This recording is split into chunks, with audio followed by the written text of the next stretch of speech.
হচ্ছে পুজো তো শেষ হয়ে গেছে। আর বড় মা বললো কি পুজো প্রথম মানে আমি প্রথম করছি তো ওই জন্য হচ্ছে প্রসাদগুলো দিয়ে আসতে। তো চলো প্রসাদ তিনজনে রেডি করেছি। আর এদিকে আমার বরের অবস্থা দেখো, মানে ও আগে খেয়ে নিচ্ছে, না আমাকেও দিয়েছে। চলো দাদু আর জেঠুকে দিয়ে আসি, চলো। গাইস এখন পুজো আরে শেষ হওয়ার পরে সাইডারি চেঞ্জ করে আসার পরে হচ্ছে আমি কি নিয়ে বসে রয়েছি দেখো, পরোটা আর ঘুগনি নিয়ে। মানে আজকে হচ্ছে ভাত খেতে নেই। আর এখানে মানে শ্বশুর বাড়িতে যে এটা কি পুজো জানি, কোনো কোনা পুজো বলে, তো ভাত খেতে নেই এই জন্য হচ্ছে পরোটা আর ঘুগনি নিয়ে বসে বলছে।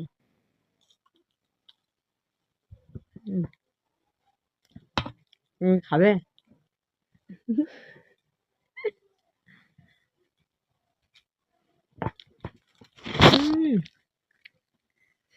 আসতে দেখেছো, নিজে মনে হয় 3-4 বার খেয়ে নিয়েছি আর আমি এখনো খাইনি, এই সবে খেতে বসছি, তাদের মধ্যে আমার ভাগ বসাচ্ছে, এমন মানুষ।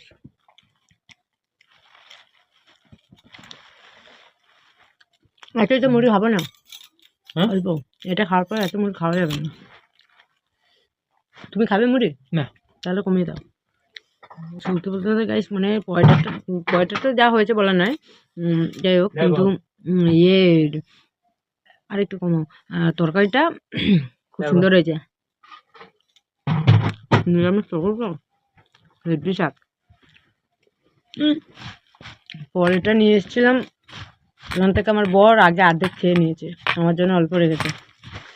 তো সেটাই তো আর পেট ভরলো না, এই জন্য বরকে বলতে হচ্ছে মুরগি দিয়েছে, মুড়ি।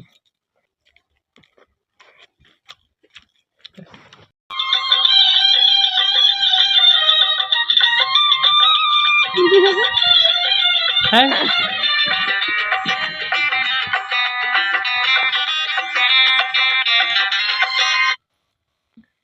কেমন খাচ্ছে দেখো, আগে দই এটা নিয়ে বসে পড়েছে, মানে আমি যে খাইনি সেটার দিকে আর নজর নেই, সে আগে দই মালসা নিয়ে বসে পড়েছে। এই দইটা হিউ লাগে। হ্যাঁ হ্যাঁ